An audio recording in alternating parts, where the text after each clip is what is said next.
नमस्कार, आवाज समाचार में आपका स्वागत है। आपके साथ मैं हूं विपिन भट्ट, लेकर हाजिर है आवाज समाचार का ये ताज़ा एडिशन, जिसे हम आपके लिए लेकर आते हैं 457 एडिशन के तौर पर, क्योंकि यहां पर दिन भर की ताज़ा और अहम खबरें आपके लिए रहती हैं ताकि आपका दिन हो पूरी तरह से अपडेट। तो चलिए चाय की गर्मा गर्म सुर्खियों के साथ हो जाए कुछ गर्मा गर्म हेडलाइंस। बिहार में रिकॉर्ड 8वीं बार नीतीश ने ली मुख्यमंत्री पद की शपथ। आरजेडी नेता तेजस्वी यादव बने डिप्टी सीएम। नीतीश ने इशारों में साधा मोदी पर निशाना। 14 में जो आए 24 तक के आगे रह पाएंगे कि नहीं रह पाएंगे वो नीतीश की बगावत को बीजेपी ने बताया धोखा। राज्य में धरने पर बैठी पूरे बिहार में बीजेपी ने आज मनाया विश्वासघात दिवस। कहा जनादेश के साथ किया धोखा। पैगंबर वाले मामले में नुपुर शर्मा को फौरी राहत। सभी 9 केस पर दिल्ली में होगी सुनवाई। गिरफ्तारी पर भी रोक जारी रहेगी, सुप्रीम कोर्ट ने दिया आदेश। फर्जी लोन देने पर लगी सख्ती। अब सिर्फ बोरोअर के खाते में ही पैसा होगा ट्रांसफर। थर्ड पार्टी के नाम पर डिसबर्समेंट बंद। डिजिटल लैंडिंग पर आरबीआई की नई गाइडलाइन। वीकली एक्सपायरी से पहले बाजार में दायरे में कारोबार। मेटल शेयरों में खरीदारी। आईटी, रियल्टी, एफएमसीजी शेयरों पर दबाव। सेंसेक्स 36 पॉइंट गिरकर तो निफ्टी 10 अंक चढ़कर बंद। हवाई किराए पर 31 अगस्त से नहीं लगेगी कोई कैपिंग। एयरलाइंस की मांग के बाद सरकार का आदेश। इधर फ्लाइट खाली रहने के बाद भी किराए 2 गुने तक बढ़े। बाजारों में छाई राखी की रौनक। योगी और मोदी को राखी हुई आउट ऑफ स्टॉक। तिरंगा राखी की जोरदार डिमांड।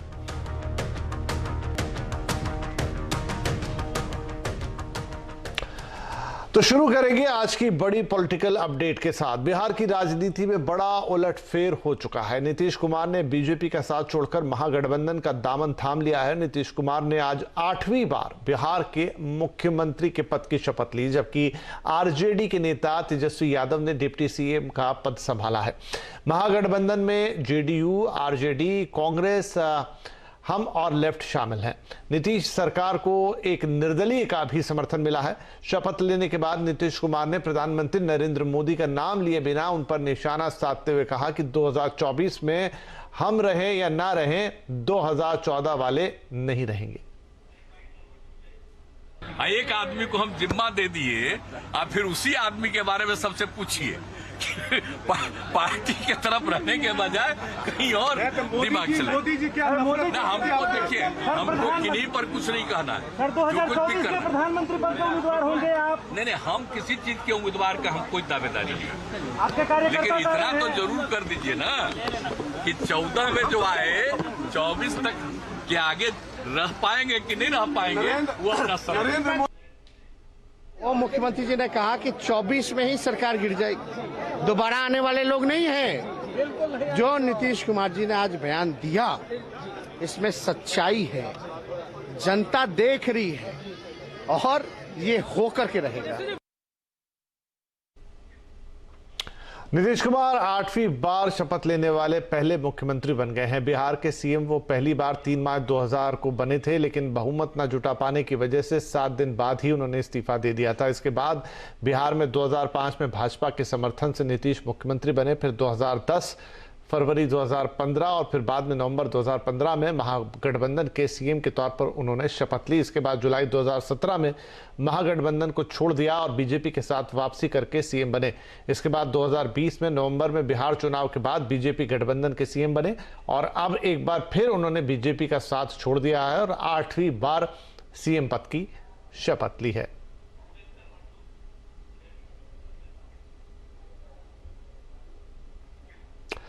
इधर बिहार में नई सरकार के शपथ ग्रहण को बीजेपी नीतीश कुमार का धोखा करार दे रही है। इसी के विरोध में बीजेपी पटना स्थित कार्यालय में नई सरकार के खिलाफ विश्वासघात दिवस मना रही है। इसी सिलसिले में बीजेपी ऑफिस में बीजेपी के कई वरिष्ठ नेता धरने पर बैठे। बीजेपी नेताओं ने नीतीश कुमार मुर्दाबाद के नारे लगाए और नई सरकार के गठन को लोकतंत्र के खिलाफ बताया। बीजेपी ने कल यानी 11 अगस्त को जिला और ब्लॉक लेवल पर भी धरना प्रदर्शन करने का ऐलान किया है। पूर्व केंद्रीय मंत्री रविशंकर प्रसाद ने नीतीश कुमार पर हमला बोला है। उन्होंने कहा है कि यह विश्वासघात है, जनता नीतीश कुमार को जवाब जरूर देगी। 2005 में नेता किसने बनाया? भाजपा ने, इसी बिल्डिंग में। उनकी पार्टी में लोग उनके नाम पर सहज नहीं थे। रेल मंत्री अटल जी ने बनाया, कृषि मंत्री बनाया, 20 में नरेंद्र मोदी जी ने प्रधानमंत्री बनाया, मुख्यमंत्री बनाया, तो ये सब भूल गए। इसलिए विश्वासघात आप लोग विश्वासघात प्रदेश की जनता के जनादेश का। चुनाव रणनीतिकार प्रशांत किशोर ने भी नीतीश कुमार के यू टर्न पर सवाल किया है। उन्होंने कहा है कि इससे सीएम नीतीश कुमार की साख पर सवाल उठेगा। साथ ही उन्होंने कहा कि 2024 के लिए विपक्ष का चेहरा कौन होगा, इस पर कोई बैठक नहीं हुई है। देखिए, जब भी आप इस तरह के यू टर्न करेंगे तो साख पर टेम्पररी बातें तो उठती ही हैं। कुछ लोगों को ये राजनीतिक इमोरलिटी भी इसमें लगती है, लेकिन जनता के हिसाब से ये कोई बहुत महत्वपूर्ण विषय नहीं है, so long you deliver on what you are promising. तो नीतीश कुमार का क्या है गेम प्लान? आज आवास अड्डा में इसी पर होने जा रही है एक बड़ी चर्चा। शाम 7:57 पर नीतीश का गेम प्लान। जरूर जुड़िए हमारे साथ।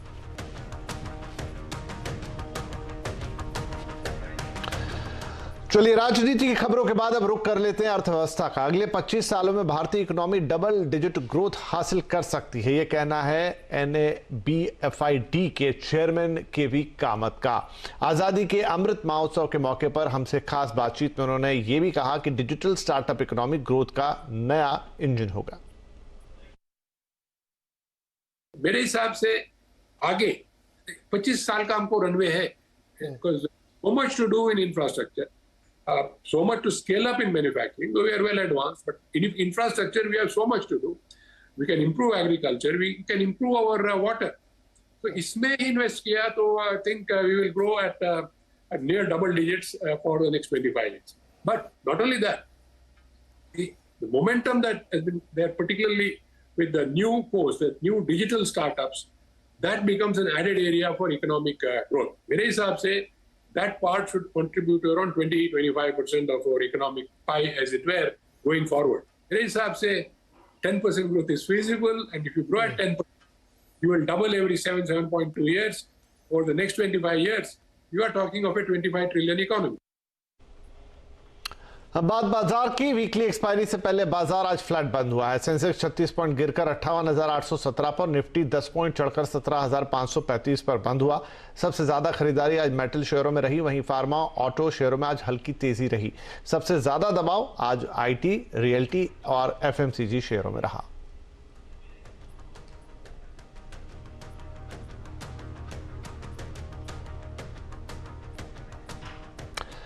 और अब एविएशन सेक्टर से बड़ी खबर। कोरोना महामारी के दौरान लगाए गए एयर फेयर कैपिंग को सरकार ने हटा दिया है। 31 अगस्त से हवाई किराए पर सरकार कोई सीमा तय नहीं करेगी।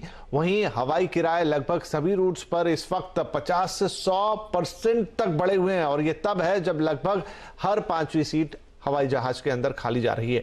यानी कि इस बढ़ोतरी के पीछे डिमांड में बढ़ोतरी मुख्य कारण नहीं है। तो चलिए, इन दोनों ही खबरों पर हम बातचीत करेंगे। हमारे संवाददाता रोहन सिंह हमारे साथ जुड़ गए हैं। तो रोहन, पहले तो एयर कैपिंग वाली तो हमने देखा, जब कोरोना था तो एयरफेयर्स पे कैप लगा दिया था सरकार ने। एयरलाइंस डिमांड कर रही थी अब इसे हटाइए, और फाइनली आज हट गया है। अब इसके बाद क्या चेंज आएगा?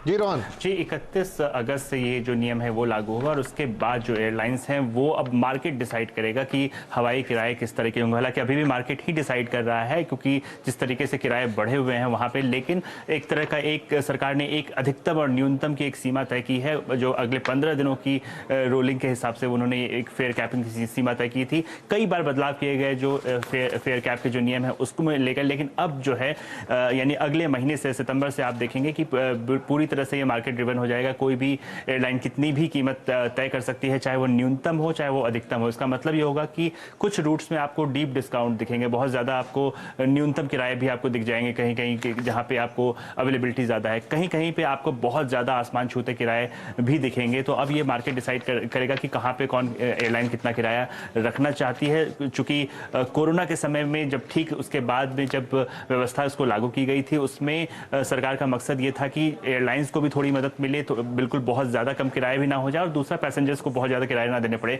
ये मकसद रखा गया था। लेकिन कई बार उसमें मॉडिफिकेशन किया गया। अभी कुछ ही दिन पहले जो ज्योतिरादित्य सिंधिया है एविएशन मिनिस्टर, उनका ये कहना था कि वो बहुत जल्दी इसको रिव्यू करेंगे और आखिरकार इसको रिव्यू किया गया है।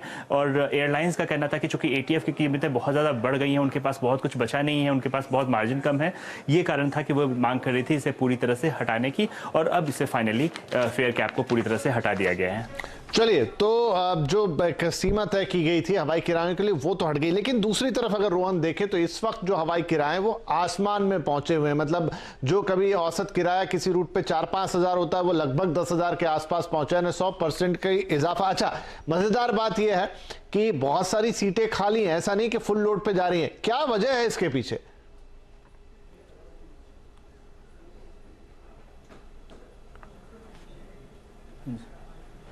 जी, वाकई में जैसा कि आपने कहा कि जो हवाई किराए हैं अचानक से बहुत ज़्यादा बढ़ गए हैं। अभी फेस्टिव सीजन आना शुरू ही हुआ है और अभी अगर आप तमाम रूट्स की बात करें, कुछ रूट्स की जो मैंने लिस्ट निकाल के देखी, दिल्ली मुंबई बिजी रूट है। इस वक्त अगर आप इस रूट पे टिकट बुक कराना चाहेंगे तो आपको 9,000 तक देना पड़ सकता है। आम दिनों में आप 5,000 में टिकट मिल जाता था। दिल्ली कोची जाएंगे तो 11,500 की टिकट है जो 8,000 में मिलती थी। गोवा सबसे ज़्यादा बिजी है, 11,000 की टिकट इस वक्त आपको मिल रही है जो कि 5-6 हज़ार में मिल जाती थी। मुंबई से अगर आप श्रीनगर जाना चाहते हैं तो वहाँ पर भी लगभग आपको 10,500 से 11,000 रुपए खर्च करने पड़ेंगे इस वक्त।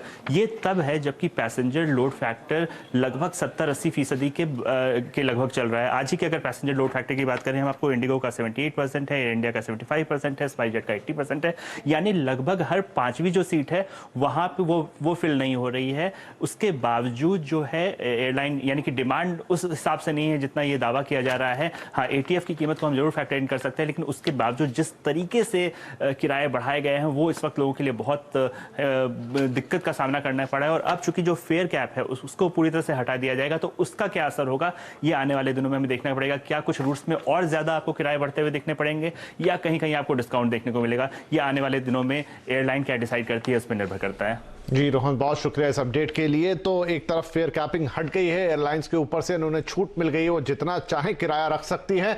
तो दूसरी तरफ जो रोहन ने अभी तस्वीर दिखाई कि हर रूट पे ऑलमोस्ट डबल हो चुके हैं किराए, वो भी तब जबकि हवाई जहाज में सीटें खाली जा रही हैं।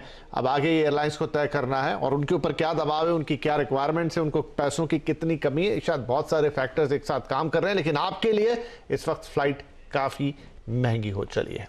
कोरोना महामारी के दौरान लगातार 2 साल रक्षाबंधन का त्योहार फीका रहा है, लेकिन इस बार पूरे भारत में धूमधाम से त्योहार मनाया जाएगा। इसके बारे में हम आपको एक खास खबर दिखाएंगे, लेकिन उससे पहले हम एक महत्वपूर्ण खबर की तरफ चलेंगे जहां पर डिजिटल लैंडिंग पर RBI ने जो है वो नई गाइडलाइंस जारी की है। इन गाइडलाइंस में क्या कहा गया है, हम इस पर और बातचीत करते हैं अपने संवाददाता आलोक प्रियदर्शी से। तो आलोक, हमने देखा बीच में फर्जी जो लोन के केसेस थे वो बहुत सारे आए थे, और क्या अब उसी बाबत यहां पर RBI ने गाइडलाइन जारी की है? बिल्कुल, देखिए इसी को देखते हुए आरबीआई ने वर्किंग कमेटी का गठन किया था और वर्किंग कमेटी की सिफारिशों के आधार पर ही आज आरबीआई ने अपना एक फ्रेमवर्क जारी किया है, खासतौर से डिजिटल लैंडिंग को लेकर, जिससे कि जो फर्जी लोन देने वाला ऐप है, जिससे कि लोग लगातार लूटने की शिकायत कर रहे थे, उन पर रोक लग सकेगी। इसमें जो सबसे पहला शर्त यह है कि आरबीआई रेगुलेटेड या कोई लीगल एंटिटी वाली, यानी कि कानूनी रूप से वैध संस्था ही लोन दे पाएगी। लोन देने के लिए जो बोरोवर होगा उसके सीधे बैंक में ही लोन दिया जाएगा, कोई थर्ड पार्टी किसी और जरिए लोन नहीं दे सकेगी। साथ ही ये भी कहा गया है कि जब सभी लेन देन जो होंगे वो बोरोवर्स और लीगल एंटिटी के बीच में होगी, कोई थर्ड पार्टी उसको बाईपास नहीं कर सकेगा। इसके अलावा बोला गया है कि जो लोन देने के लिए जो फीस है या तमाम तरह के चार्जेज होते हैं वो जो है legal entity loan service provider को देगी, इसमें बीच में बोरोवर कहीं भी नहीं आएगा। लोन देने से पहले बोरोवर को की फैक्ट स्टेटमेंट, यानी कि वो तमाम जानकारी जिस पे बैंक रेट का इंटरेस्ट होता है, पेनल्टी के लिए क्या हो सकता है, तमाम जो जानकारियां होती हैं वो देनी पड़ेगी, जिसमें तमाम हिडन चार्जेज वगैरह की जानकारियां होती हैं। और प्री पेमेंट के लिए कोई भी अलग से पेनल्टी नहीं वसूला जा सकता है। तो इस तरह की जो, और बोरोवर की सहमति के बगैर क्रेडिट लिमिट भी इन्हांस नहीं की जाएगी। साथ ही साथ नोडल ऑफिसर को अपॉइंट करना पड़ेगा। ग्राहक की कोई शिकायत हो, अगर शिकायत 30 दिन के अंदर सॉल्व नहीं होती है तो आरबीआई का जो कंप्लायंस मैनेजमेंट सिस्टम था वहां पर भी शिकायत की जा सकती है। तो ये तमाम सिफारिशें आरबीआई ने जारी की हैं। जी, बहुत शुक्रिया इस अपडेट के लिए आलोक। महंगाई की मार त्योहारों पर पड़ना तय था, जैसा हम कह रहे थे। पहला नंबर लगा है अब राखी का। इस साल राखी 30% तक महंगी हो चली है। राखी उत्पादन में सबसे बड़े राज्य गुजरात के कारोबारियों का कहना है कि मैन्युफैक्चरिंग से लेकर पैकिंग और ट्रांसपोर्ट सब कुछ महंगा हो गया है। देखिए अहमदाबाद से केतन जोशी की ये रिपोर्ट। फार्मा, टेक्सटाइल, डायमंड में अपनी साख रखने वाला गुजरात राखी मैन्युफैक्चरिंग में भी देश में अव्वल है। देश के कुल राखी उत्पादन में गुजरात का हिस्सा 60% से ज्यादा है। लेकिन इस साल गुजरात के राखी बाजार को महंगाई का झटका लगा है। राखी बनाने का सामान जैसे कॉटन, रेशम, मोती जैसी चीजें तो महंगी हुई ही हैं। उसकी पैकिंग और ट्रांसपोर्टेशन तक सब कुछ महंगा हो गया है। इन सब का असर ये हुआ है कि इस साल राखी की कीमतें 30% तक बढ़ गई हैं। पैकिंग मटेरियल्स के अंदर जो 5% से लेकर 18% का टैक्स लगा है, वो टैक्स के हिसाब से थोड़ी राखी महंगी हुई है। 25 से 30% का इजाफा हुआ है और इस इजाफे के वजह से जो व्यापारियों को, बड़े व्यापारियों को थोड़ी तकलीफ है। बहनें भी कह रही है कि राखी महंगी तो हुई है, लेकिन अब भाई तो भाई है, उनके प्यार के बीच महंगाई नहीं आ सकती। जो चीज़ थोड़े कम भाव में मिल रही थी, कंपैरिजन में थोड़ा ज्यादा है, पर क्या करे, भाई को तो राखी बांधनी है, सो नो कॉम्प्रोमाइज। इस साल बाजार में तिरंगा राखी और भाई भाभी राखी की धूम है। छोटे बच्चों के लिए टेडी बियर राखी, कार्टून फिगर्स, तो प्रीमियम राखी में ज्वेलरी राखी, कुंदन चांदी राखी की काफी मांग है। महंगी होने के बावजूद क्वालिटी वाली राखी की अच्छी डिमांड है। नहीं, राखी में तो कुछ ऐसा होता नहीं है। जो 200 वाली है वो 250 रुपये होती है, सब लेने तो वाले ही है। अब पहले से ज्यादा ऐसा है कि सब लोग ज्यादा ले रहे हैं और अच्छी क्वालिटी ले रहे हैं सब। महंगाई की मार से त्योहार भी अछूते नहीं हैं। बावजूद इसके इस साल देश में 6 से 9 हजार करोड़ रुपए के राखी का कारोबार होने की उम्मीद है। कुछ चीजों के दाम देखकर खरीदारी नहीं की जा सकती, जिनमें राखी भी एक हिस्सा है। भले ही इस बार दाम बढ़े हुए हो, लेकिन बहनों का प्यार अपने भाई के लिए कतई कम नहीं हुआ है। केतन जोशी, अहमदाबाद। तो फिलहाल इस बुलेटिन में इतना ही, और आगे आपके लिए कुछ और रोचक खबरें होंगी। और साथ ही आपको जाते जाते बताएं कि 6 बजे आपसे फिर मुलाकात होने वाली है आज कंज्यूमर अड्डा में, जहां पर आपके महंगे लोन पर, जहां होम लोन की रेट्स लगातार बढ़ रही है, उस पर आज ये खास कार्यक्रम लेकर आएंगे। बड़ी ब्याज दर, अभी खरीदे घर। 5:57 पर जरूर जुड़िएगा हमारे साथ कंज्यूमर अड्डा में।